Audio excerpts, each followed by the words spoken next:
सम्पूर्ण विद्यार्थी भाइ बहिनीहरूलाई नमस्कार। आज हामी यो त्रिभुवन माध्यमिक विद्यालयको कक्षा 11 र 12 को अनिवार्य सामाजिक तथा जीवनोपयोगी शिक्षा विषयको यो प्रयोगात्मक यो अध्ययन यो स्थलगत अध्ययन भ्रमण अन्तर्गत हामी जाजरकोट जिल्लाको निकै महत्त्वपूर्ण सुन्दर र धार्मिक आस्था र विश्वासले भरिपूर्ण यो सानी मालिका मन्दिर क्षेत्रमा उपस्थित भएका छौं र यो अवसरमा यो सन्दर्भ जुटाउने हाम्रो विद्यालयको सामाजिक विषयको शिक्षक विमला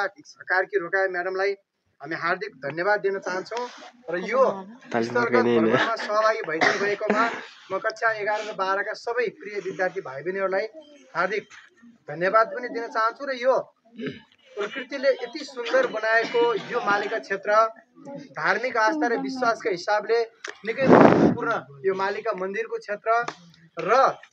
जाजरकोट जिल्लाको अति महत्त्वपूर्ण पर्यटकीय स्थल यो सानी मालिका क्षेत्रमा यहाँ सबैलाई हार्दिक स्वागत छ। वास्तवमा जाजरकोट जिल्ला प्राकृतिक हिसाबले निकै सुन्दर छ, ऐतिहासिक हिसाबले निकै महत्त्वपूर्ण छ र विभिन्न सम्पदाहरूको हिसाबले पनि जाजरकोट भरिपूर्ण जिल्ला हो र तिनै महत्त्वपूर्ण सम्पदाहरू निकै ऐतिहासिक सम्पदाहरू र निकै सुन्दर जो प्राकृतिक धार्मिक सामाजिक सांस्कृतिक यो हाम्रा चाहिँ सम्पदाहरू मध्येको एउटा महत्त्वपूर्ण यो मालिका क्षेत्र सानी मालिका क्षेत्र जाजरकोट जिल्लाको भेरी नगरपालिका वडा नम्बर 4 राणागाउँ स्थित त्यो राणागाउँको अलि माथिको मालिका डाँडामा यो अवस्थित छ। यो यसको इतिहासको कुरा गर्नु पर्दाखेरि यो माथि मछानाको बडी मालिका र यो मालिकाको सानी मालिका यिनीहरू दुई बहिनी रहेको विश्वास गरिएको छ र आजभन्दा 1000 वर्ष अगाडिदेखि यो मालिका क्षेत्रमा जाजरकोट यो डाँडामा जाजरकोट यो क्षेत्रमा चाहिँ यहाँका स्थानीयहरूले आफ्नो गहिरो आस्था र विश्वासले पूजाआजा गर्दै राखेको यो मालिका क्षेत्रको यो मन्दिर क्षेत्र केही समय अगाडि केही वर्ष अगाडि जीर्ण अवस्थामा थियो, तर अहिले नेपाली सेनाले चाहिँ यो क्षेत्रलाई आफ्नो चाहिँ यो क्षेत्र अन्तर्गत पनि पारेको छ र नेपाली सेनाकै सक्रियता र उहाँहरूको चाहिँ लगानीमा यो मालिका क्षेत्रको यो जहाँनिर यो मन्दिर छ यहाँ मन्दिर पहिला चाहिँ ठुल्ठुला ढुङ्गाबाट चाहिँ के अरे पर्खाल लगाएको त्यो भित्र चाहिँ मालिका देवीको महत्त्वपूर्ण मूर्ति रहेको भन्ने विश्वास छ र त्यो चाहिँ अहिले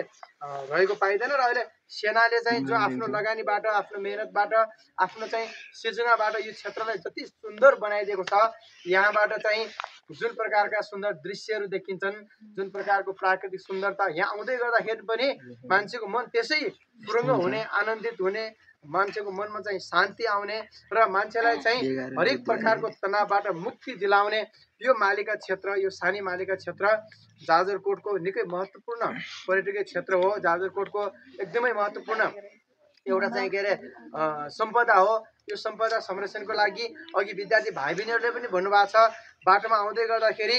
बाटो गतिलो छैन, बाटो लड्ने सम्भावना छ, गतिलो बाटो नभएको कारणले गर्दाखेरि वृद्धहरू बालबालिकाहरू र अशक्त नागरिकहरूलाई यो सानी मालिका क्षेत्रसम्म आउनका लागि समस्या छ। यसका लागि यहाँको स्थानीय सरकार खास गरी भेरी नगरपालिकाले केही पहल गर्नुपर्ने आवश्यकता छ बाटो निर्माणका लागि। त्यसै गरी यहाँसम्म आउँदै गर्दाखेरि यो फ्री वाइफाईको कुरा छ, यहाँबाट चाहिँ यो ठाउँलाई संसारभरिका मान्छेका चिनाउनका लागि। त्यस पछाडि यो ठाउँ यति सुन्दर छ, यति राम्रो छ, यति रमणीय छ, प्रकृतिले यति राम्रो सुन्दर दृश्य दिएको छ, धार्मिक आस्थाको हिसाबले यति महत्त्वपूर्ण मालिका मन्दिर दिएको छ। त्यसै गरी यहाँ चाहिँ सेनाले गरेको प्रयास महत्त्वपूर्ण छ, एकदमै प्रशंसनीय छ, तर पनि त्यो अपुरो छ। त्यसलाई पूर्ण गर्नको लागि यहाँका स्थानीय जनताहरू यहाँको चाहिँ सरकार यहाँको चाहिँ सरकारवाला निकाय सबै लाग्नुपर्छ। आज जाजरकोटका विभिन्न ठाउँबाट आएका विद्यार्थीहरू यहाँ आएका छन्। भोलि जाजरकोटका मात्रै नभएर जिल्ला बाहिरका विद्यार्थीहरू पनि यो सानी मालिका क्षेत्रको भ्रमणका लागि आउने वातावरण यहाँको सरकारले बनाइदिनु पर्यो, यहाँको चाहिँ स्थानीय जनताले बनाइदिनु पर्यो, यहाँका सरकारवालाहरूले बनाइदिनु पर्यो। यो मालिका मन्दिर आज जाजरकोट भित्र मात्रै होइन भोलि नेपालभरि प्रसिद्ध हुने,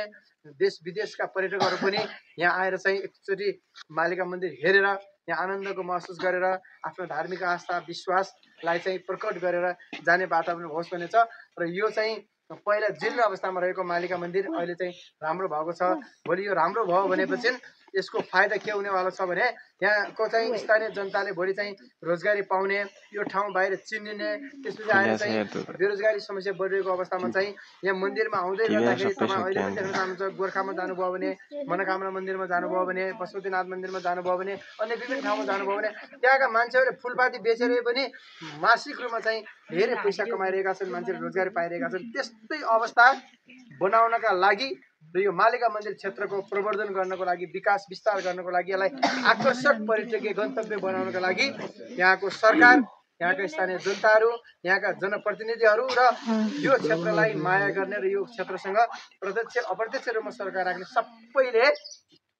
आफ्नो आफ्नो तर्फबाट महत्त्वपूर्ण योगदान दिनुहुनेछ भन्ने हामी सबैको विश्वास छ। र यसपछि हामी स्कुलमा फर्किसकेपछि यो मन्दिर क्षेत्रको भ्रमणको अवस्था तपाईँहरू सुरुदेखि आज बिहानदेखि यहाँ आएर यहाँबाट फर्किँदै गर्दाखेरि तपाईँ चाहिँ जाँदाखेरि जुन जुन कुराहरू यहाँले अनुभव गर्नुभएको छ, जुन जुन कुराहरू पाउनुभएको छ, जे कुराहरू यहाँभित्र देख्नुभएको छ, बाटो कस्तो थियो, मन्दिर कस्तो छ, यहाँको ठाउँ कस्तो छ, यहाँ आउँदै गर्दाखेरि यहाँको चाहिँ यो लोकेसन खास गरी अवस्थिति कस्तो छ, यो सबै कुराहरू यहाँले चाहिँ आफ्नो प्रतिवेदनमा लेख्नुपर्नेछ, यहाँले लेख्नुहुनेछ। त्यसका लागि यहाँसम्म आइदिनु भएकोमा मालिका देवीको आशीर्वाद, मालिका देवीको प्रसाद, मालिका देवीको माया, मालिका देवीको चाहिँ यहाँहरू सबैलाई त्यो प्राप्त हुनेछ भन्ने